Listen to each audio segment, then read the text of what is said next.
Hello, today is the new episode of our program, Short Talks with KITAP, and where we speak with talented and interesting representatives of Turkic nations living in the Czech Republic.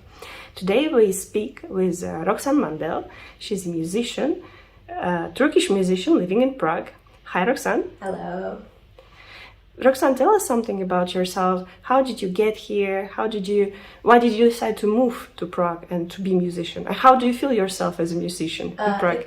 It was actually very random because I was living in the US in the time I was going to school there, and I wanted to study for one semester abroad, and for some reason there was only a couple options for me. Prague was one of them, and it sounded interesting, so I was like, okay, let's go to Prague. And I came here and I absolutely fell in love with the city, and I somehow, in the 3 months that I was here, somehow got into the music community in Prague with people from all over the world, and it was an inexplainable experience for me.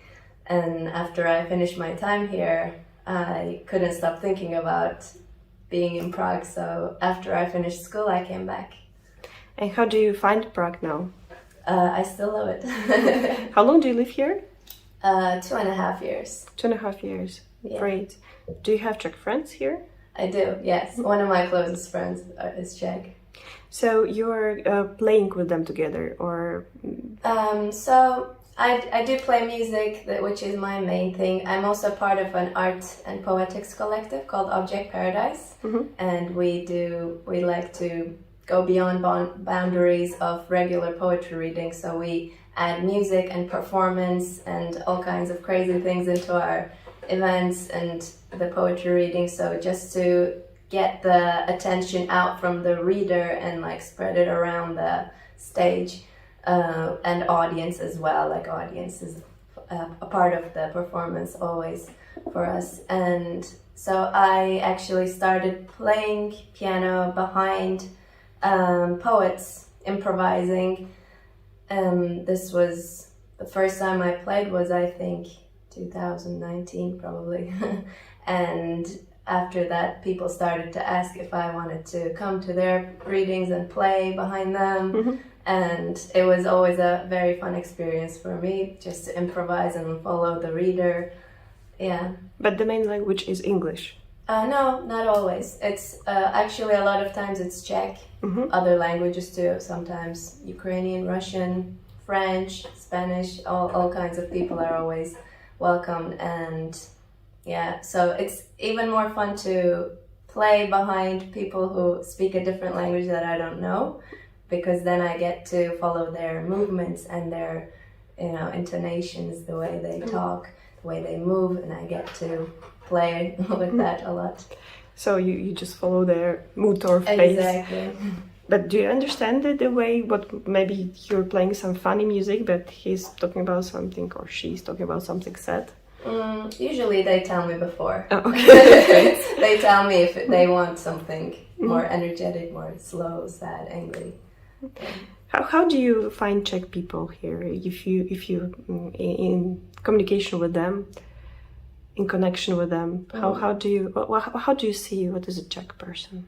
I have a lot of Czech friends who are very friendly, and we spend a lot of time together, and they're super nice. But sometimes there's like a lot of cultural differences for sure. Like I come from a very warm, friendly country, and sometimes I see that Czech people don't really smile that much sometimes.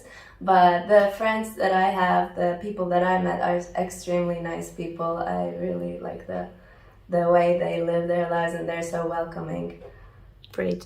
Can you name 3 main differences between Turkish people and Czech people? Okay. Let's think. 3 main differences: Turkish people and Czech people. Oh, could be less. Okay. Well, it's gonna sound a bit weird because I think Turkish people, depending on where in Turkey you're from also, because I don't like to make generalizations. That's not something I like to do. But if I have to look at the general picture, I see that Turkish people, especially the people who live in Istanbul, tend to be more aggressive. And I see that Czech people are very chill in certain circumstances, let's say traffic, I don't know.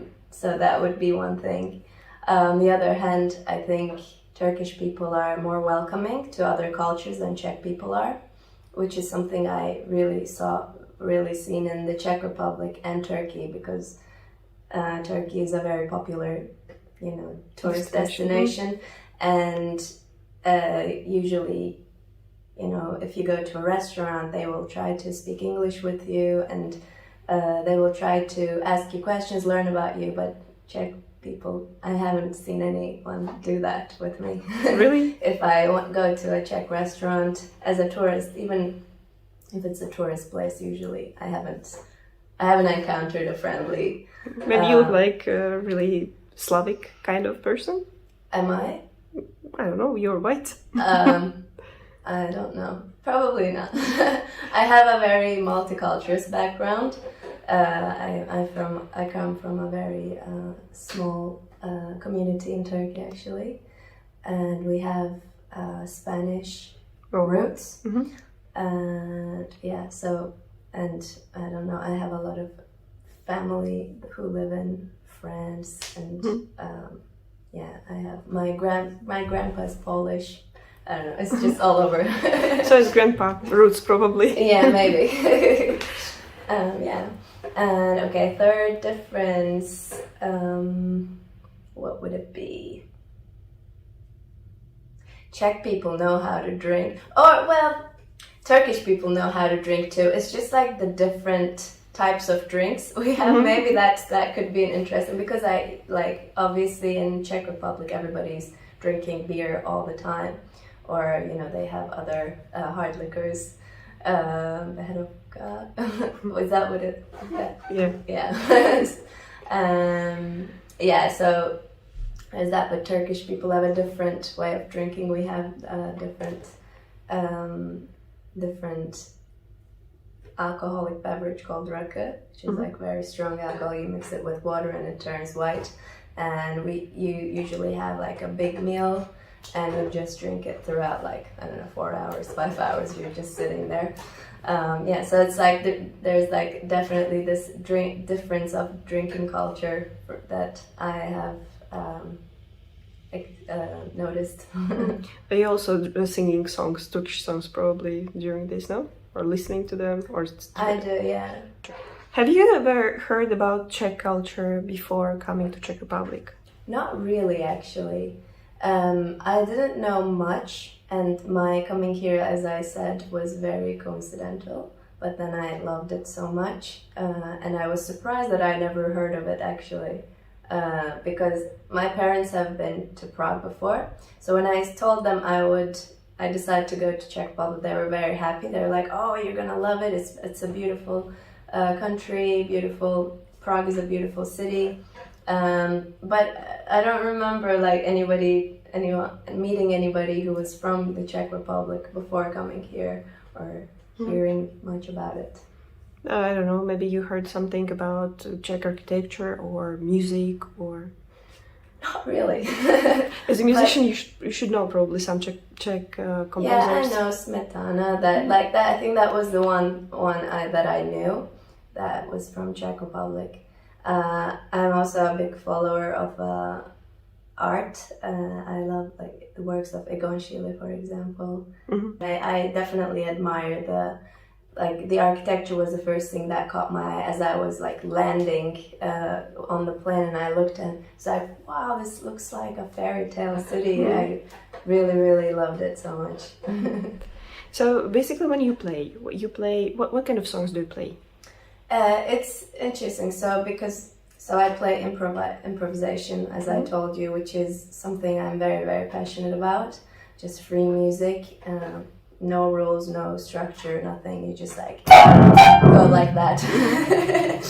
And then I also play jazz piano, which is another passion of mine. When I sing, I like to sing some mostly Turkish songs I love.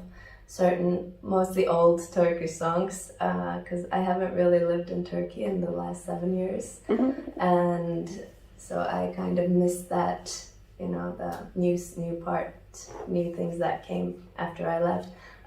So I'm like kind of stuck in that past, but I love the Turkish songs, and I also sing in English, mostly either jazz or pop. So international music, some Turkish music. What about Czech music? Do you play Czech music? No, I haven't had a chance to do that. I would love to actually. I see that my first encounter with Czech music was like, of course I listened, but real live was when I first came to study here. I was walking around and I went to a cafe, like my first couple weeks or something, and I sat down and I saw these old men who were sitting in the table next to me, and they all had some instruments and they were just sitting, so I didn't really mind. But then in about 15 minutes they all took out their instruments and they started playing these Czech songs, and I was fascinated by that, like going to a cafe and like taking out your instruments and playing music. That's like amazing. Another thing that caught my attention was that almost a lot of restaurants and cafes, they all have a piano, which is, I think it's such an amazing thing. Like you just see that the city is full of music, and you don't see that, unfortunately. And I've never seen that in Turkey, in a random cafe, that people will take out their instruments and start playing. People would be like, "What are you doing?" Do you speak some Czech? I'm learning more now. I can get, like, I understand more than I can speak. I'm starting to understand more if somebody's like calls me, like if the delivery guy calls me and I understand that he says, "I'm here, can you come downstairs?" And I can say, "Can you come upstairs?" Or I don't know, if I go to a restaurant, I can order basic things. I'm starting to understand more and be able to express myself more, which I'm very proud of myself in the past few months. Actually, it's happened. How is hard for you to speak Czech or to learn Czech? I'm someone who likes learning new languages, actually. So when I first moved to Czech Republic, I just inhaled a lot of basic things, like, I don't know, numbers and places, locations, like, I don't know, hospital, church, and stuff. And then, so I kind of like built my basic vocabulary, and then I kind of let it go after, I don't know, because I lived here in Žižkov, and it's just, everybody speaks English here, so I didn't really have to, so I kind of let it go. What do you miss about Turkey? You mentioned that you're missing something. So basically I miss my family a lot. I'm very close with my family, and I think in general people in Turkey are very close with their families, and that's something I miss, being in a family environment. And I definitely miss the food. The food there is amazing. I recommend everybody to go check out Turkish food in Turkey once in their lifetime. They wouldn't regret. But I have actually, like, I like to get, when I go there, I like to bring stuff. Like, I like to bring my own feta cheese, my own Turkish coffee, and if you want, I can make you some Turkish coffee. Yeah, I would like to. Yeah? Okay. Thank you. Okay. Let's make some Turkish. Spoon full of a little bit more coffee in there.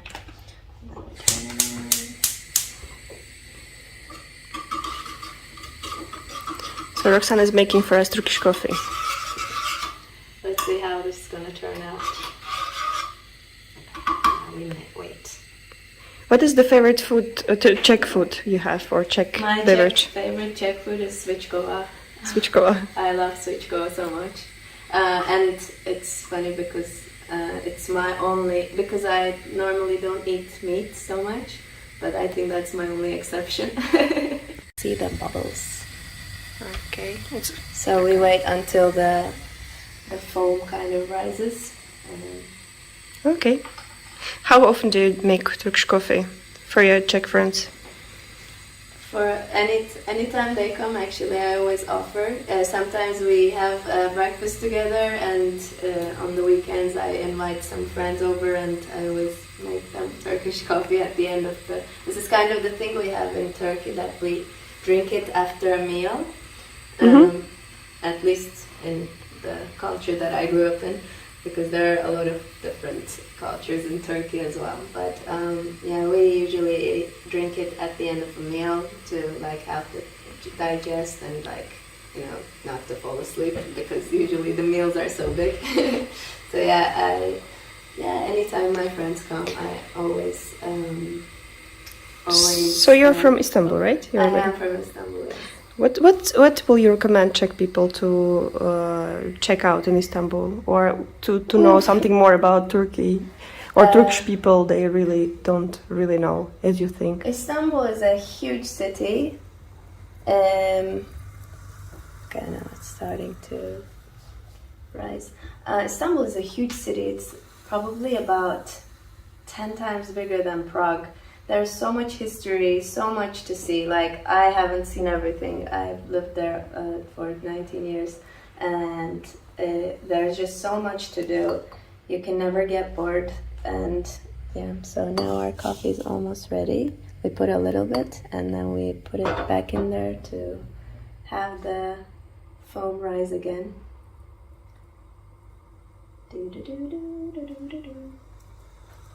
Okay.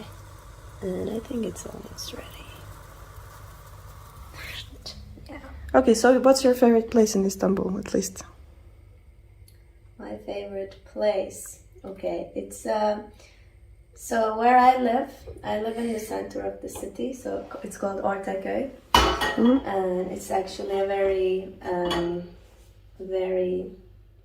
it's a place to see, I would say, because it's a place that brings a lot of cultures together. You can see church, a mosque, a synagogue there, and it's right by the sea. It's my neighborhood, that's why I love it so much, but it's also by the sea, and it has a beautiful view. There's a huge, beautiful historical mosque, and behind this you can see the main bridge that connects Europe to Asia.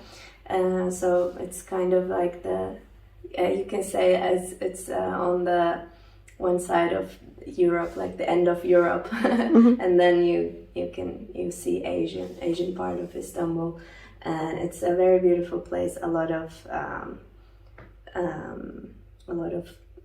things to see, a lot of to do, a lot of restaurants and cafes, a lot of little shops, local businesses. Yeah, it's. I would definitely recommend people to see it there. Go visit there and spend a day or spend some few hours. Right. So enjoy your Turkish coffee. Thank you. So, thank you for coffee. It was amazing. Yes.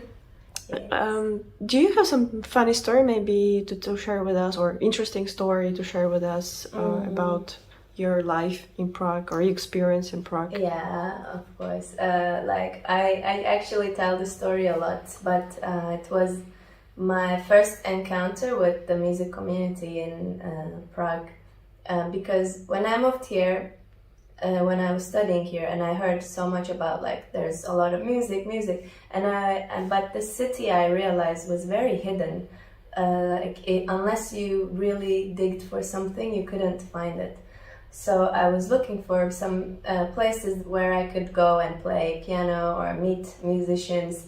And somebody told me about this place called Žižkov Šiška. And so one Sunday they had jam session, and it was in the old place, which was very, very small, probably smaller than this room, or maybe the same size. But so one Sunday I said, okay, I'll just go there. So I went and I entered, and it was just starting, and I was really, really shy. I didn't know how to speak to people, but somebody came up to me, and the guy actually turned out to be half Turkish. So we started talking in Turkish, and he asked me if I wanted to play. And I said, okay, I play the piano. And they said, oh, we have a keyboard here. So they brought, there's Gordon, who's the owner of Shishka. He brought 2 kegs of beer, rolled it out, made a stand for me, and they put the keyboard on it. And I sat there like on a little bench thing. And they were like, okay, play. So I was really shy, but I went and I started playing, and people started to follow what I was playing, and we kind of had this very magical moment of connection and music, yes. And after that, I started to go there every Sunday, and every time I went there, I met new people. I kind of expanded a lot in this. And yeah, I'm still seeing a lot of those people that I met the first day that I went there. I'm still friends with all of those people till today. We continue to play music together with some of them. So, 3 years ago, we organized their Turkish concert. Yeah? Yes. How was that? It was great. There came a lot of people. Yeah, Gordon himself, he's a Turkish lover person. Yeah, I know. Great. Maybe you'll play some Turkish music for us? Yeah, definitely. Okay, I can great. play an original song. Ready? Mm-hmm. So I'm going to play a Turkish song that I wrote. It's called Kalbim bir an dursa da, which means even if my heart stops for a second. And it's about the moments in life that make your heart stop for a second. It can be good or bad, but it just means that you still have to keep going. So. Mm-hmm.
Nice, thank you.